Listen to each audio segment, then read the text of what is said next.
So Okinawa, so I also represent Okinawa itself, which is also another side of Japan that not many people have seen, I don't think. It's very different to the rest of Japan. I'll show you a short video.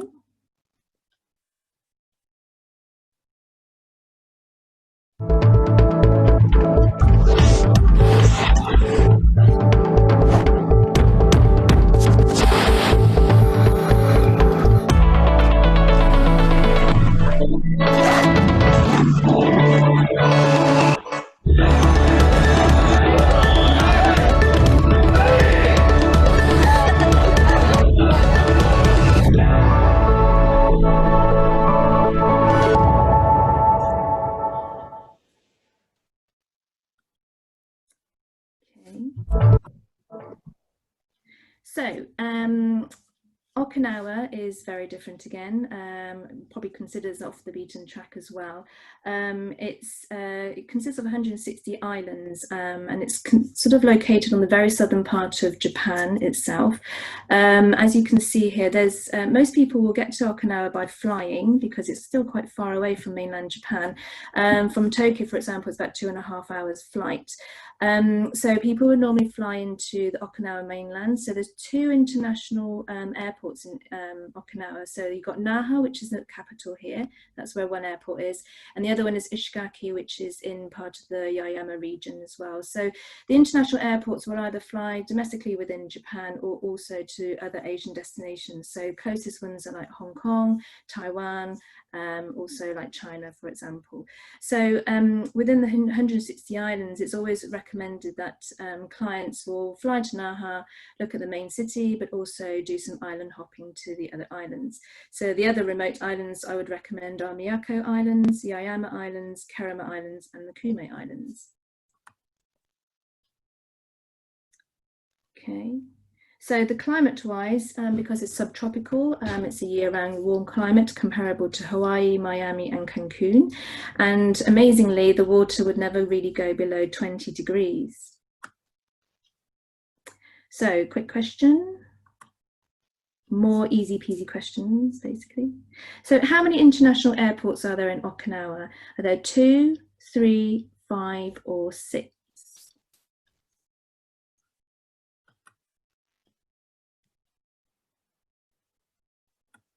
Okay. Excellent, well done. It is 2 airports. So moving on. So the history of Okinawa is very, very unique to the rest of Japan because basically it was an independent region known as the Ryukyu Kingdom. So the heritage you can still see today in the prefecture. So from the culture, the cuisine, the crafts, and the martial arts.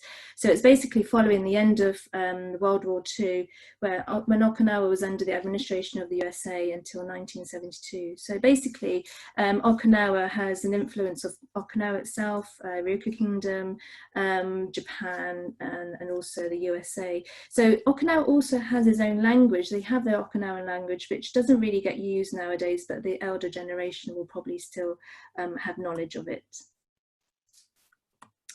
On the culture side, if I can get to the next slide.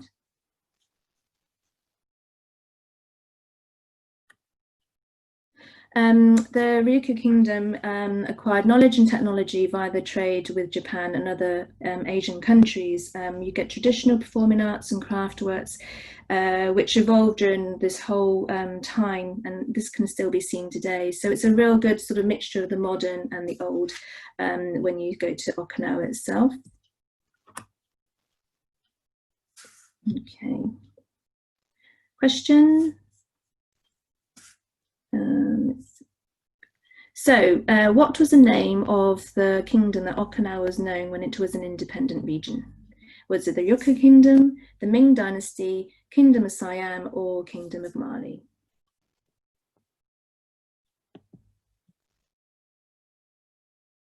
Oh, and it's gone. Okay. Yeah, it was definitely the Ryukyu Kingdom. Well done. Now, Okinawa is one of the only 4 longevity hotspots in the world, and it's basically credit to the beautiful climate, the social interaction of the people, and also the healthy, well-balanced diet that they have. And on the cuisine side, I actually said something on mistake on the other one. Basically, the oldest distilled alcoholic drink of Japan is the awamori drink, which was basically found in Okinawa itself, because it was produced in the Ryoku Kingdom period. But the people of Okinawa are especially aware of food and cuisine. They usually say it's like it becomes medicine. The traditional diet used to be potatoes, and then obviously it's lots of rice. But because of the climate, there's lots of fresh vegetables, fresh seafood. Everything is just healthy, and very delicious as well. Okay, so the question here: what is the name of the oldest distilled alcoholic drink in Japan that was introduced from Okinawa? Is it rum, whiskey, sake, or awamori?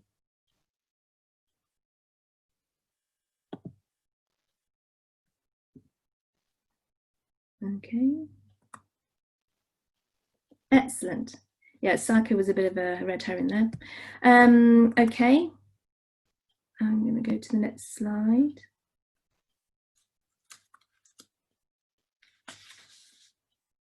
I can't move it. Sorry.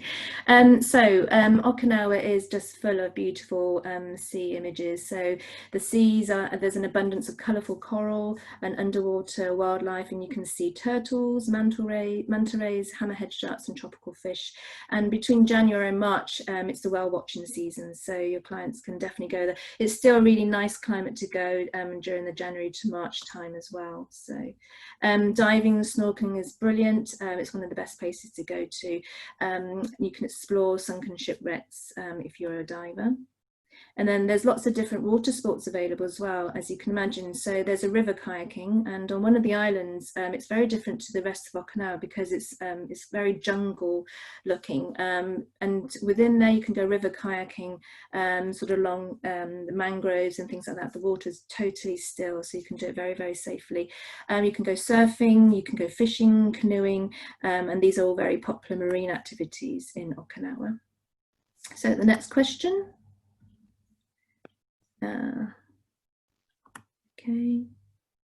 So what water-based activities are available to choose from? Is it diving and snorkeling, surfing, river kayaking, or all of the above?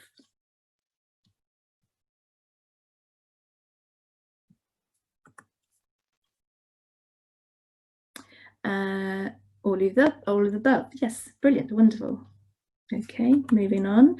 So other sort of land-based activities include yoga. So the health and well-being side of things is definitely becoming more popular in Okinawa. You can go jungle trekking, which is on that same island that I said that you can go river kayaking, hiking, cycling, walking, and also stargazing as well. These are sort of like popular land-based activities. And golf is a paradise for golfers because you have the ocean in front of you when you go on your sort of like the golf courses. Now, karate was actually born in Okinawa, and many people just think probably it's all of Japan, but it was actually from Okinawa, and it will be featured in the Olympics for the first time next year. Now, cherry blossoms, surprisingly, and because of the subtropical nature of Okinawa itself, it actually starts there first. So basically, it starts around about mid-January to mid-February. So the normal times of Japan cherry blossoms, I think people flock to is around about May or April, May time. But for Okinawa, it's definitely the first, and it kind of like carries on up the country that way. Accessible travel for anyone who have clients that have questions, and I definitely have information for you on that one. Accommodation wise, from last year to 2021, there are plans for 30 new developments to bring an additional 5,500 rooms in Okinawa, so mainly on the main island, Ishigaki Island, and also Miyako Island. Okay. Questions again? When do the cherry blossoms bloom in Okinawa? Is it mid-January to mid-February, July to August, April to May, or November to December?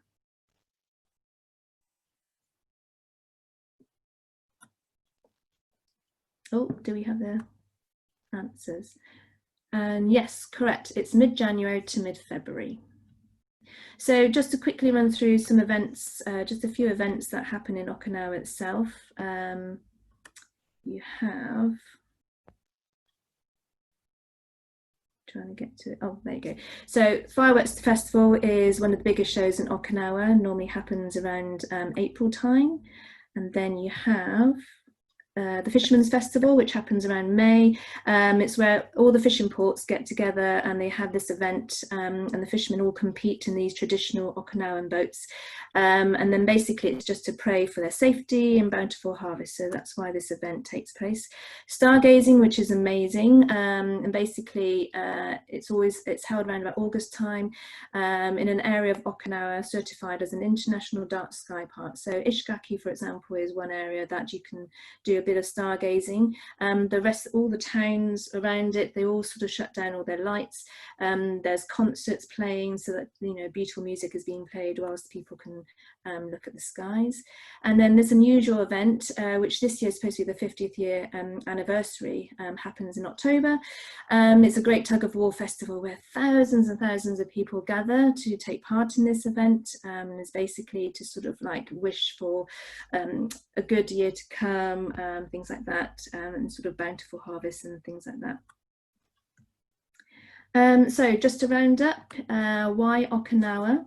It's a subtropical paradise. It's not very far from Tokyo, and it's normally tagged on at the end of a multi-trip to Japan. Great for island hopping, the very early cherry blossoms. It has a unique history and culture, has an abundance in marine life, so you can go whale watching as well. So you can either choose adventure or you can go for relaxation in Okinawa, and the beautiful fresh seafood and delectable cuisine. So, and I just want to say thank you everyone for listening to me talking about Shizuoka and Okinawa. Here are my details that you can contact me with.